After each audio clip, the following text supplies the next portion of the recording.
anak-anak semuanya, apa kabarnya? Mudah-mudahan masih diberikan kesehatan dan kebahagiaan. Oke, baiklah anak-anak semuanya, kita akan melanjutkan materi kita di bab 1, masih bagian C, yaitu dinamika penduduk benua-benua di dunia. Dan kali ini kita akan membahas penduduk benua di dunia, yaitu benua Afrika dan benua Australia.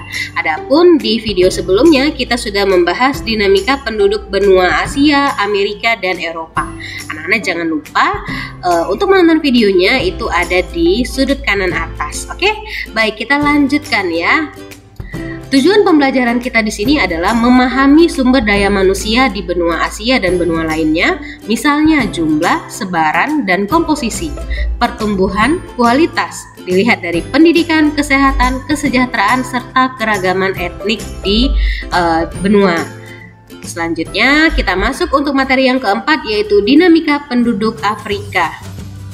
Oke, Afrika adalah benua terbesar ketiga di dunia setelah Asia dan Amerika Utara dan Tengah, lalu di selatan. Lalu selanjutnya ini benua Afrika ini adalah benua dengan komposisi penduduk terbanyak kedua setelah Asia.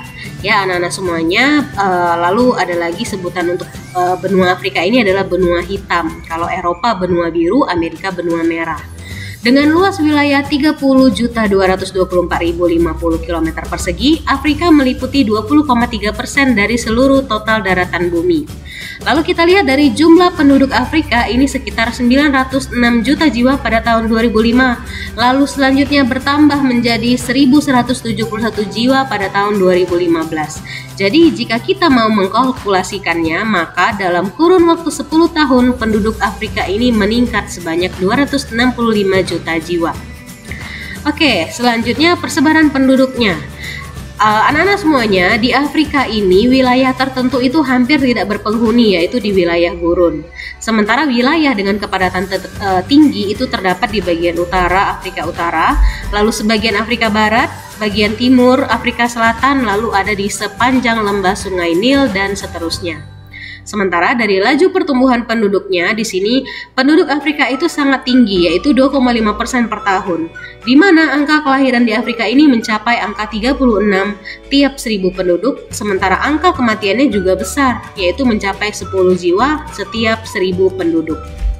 Lalu bagaimana dengan HDI-nya? Kualitas penduduknya, kualitas penduduk di Afrika ini umumnya relatif rendah. Dengan kriteria HDI, yaitu Human Development Index, beberapa negara ini ada yang memiliki kualitas penduduk yang tinggi seperti Aljazair dan Tunisia, tetapi mayoritas umumnya itu berada di kategori relatif rendah.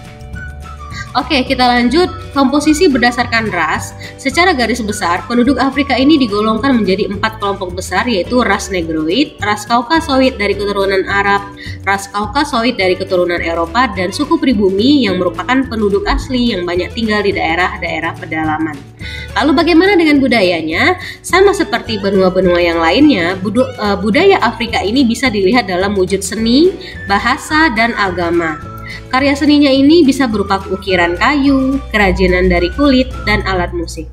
Nah, ini adalah contoh dari benua Afrika dalam bentuk tarian. Yang gambar A ini adalah tari domba, ada di Afrika Selatan. Lalu gambar B ini adalah tari limbo, ini ada di Afrika Barat. Dan masih banyak jenis-jenis tarian yang lainnya. Oke, kita masuk yang kelima, dinamika penduduk Australia.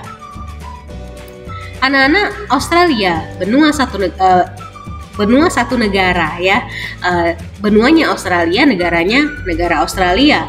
Benua Australia ini adalah benua yang terkecil yang terletak di bagian bumi selatan. Dia adalah negara yang terdiri atas 6 negara bagian dan 2 teritorial. Lalu kualitas penduduknya, Australia ini merupakan negara dengan kualitas penduduk yang sangat tinggi. Salah satu indikator untuk menentukan kualitas penduduk yaitu angka harapan hidup. Dan angka harapan hidup di Australia ini menunjukkan kategori yang tinggi, yaitu 82 tahun. Wah, luar biasa ya anak-anak. Artinya penduduk di sana mampu untuk hidup hingga usianya 82 tahun. Dan ini tentu menunjukkan bahwa penduduk Australia itu memiliki kondisi kesehatan yang baik ya. Lalu selanjutnya, Meskipun Australia merupakan negara yang amat luas, tetapi tidak banyak daerah yang cocok untuk dihuni. Daerah-daerah yang paling sesuai untuk hunian itu ada di daerah pantai yang iklimnya nyaman dan curah hujannya cukup sehingga cocok untuk dihuni oleh penduduk yang ada di sana. Ya, seperti sebelumnya itu kita sudah bahas negara Australia, yaitu kebanyakan mayoritas penduduknya itu tinggal ya padat daerah penduduknya itu ada di bagian timur. Oke, di sepanjang pantai dia. Oke, lanjut anak-anak semuanya. Sebagian besar yaitu 92% penduduk Australia ini adalah bangsa kulit putih atau ras Kaukasoid. Selebihnya itu dari Asia 7% dan aborigin dan lain-lainnya itu sebanyak 1%. Sebagian besar penduduk pendatang ini berasal dari Eropa. Makanya budaya Eropa sangat kelihatan dominan ya di Australia ini ya. Salah satunya adalah dalam hal penggunaan bahasa, di mana bahasa nasional Australia itu adalah bahasa Inggris. Selanjutnya Australia juga sama seperti benua-benua yang lainnya, yaitu dia punya budaya yang beragam. Budaya Australia ini ada dari suku aslinya yaitu suku aborigin dan penduduk Selat Torres, lalu ada juga budaya dari suku pendatang. Nah, anak-anak di sini ada tugas di mana ibu di sini memberikan tugasnya untuk budaya Afrika yang sangat kaya dan beragam. Lalu anak-anak bisa cari informasi tentang contoh-contoh budaya Afrika berdasarkan negaranya, 3 negara. Lalu tuliskan hasilnya dalam tabel berikut.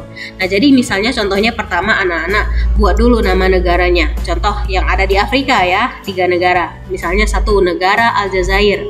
Lalu anak-anak identifikasi dari seninya, baik itu musik, arsitektur, alat musik, apa contohnya produk budaya yang diadopsinya, budaya yang khas di sana seperti apa, lalu dideskripsikan.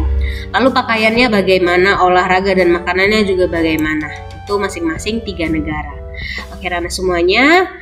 Nah, sampai di sinilah dia materi kita untuk subbab C, yaitu dinamika penduduk benua-benua di dunia. Kita sudah rampung untuk membahas dinamika penduduk Asia, Amerika, Eropa, Afrika, dan Australia. Dan minggu depan ya, pertemuan selanjutnya kita akan membahas untuk subbab D, yaitu pengaruh perubahan ruang dan interaksi antar ruang di Asia dan benua yang lainnya. Anak-anak jangan lupa subscribe, like this video, komen, dan share. Ibu akhiri dengan terima kasih atas perhatiannya yang sudah menonton dari awal sampai habis. Mohon maaf jika ada kesalahan. Anak-anak semuanya tetap jaga kesehatan, tetap semangat belajar. Oke, terima kasih, sampai jumpa.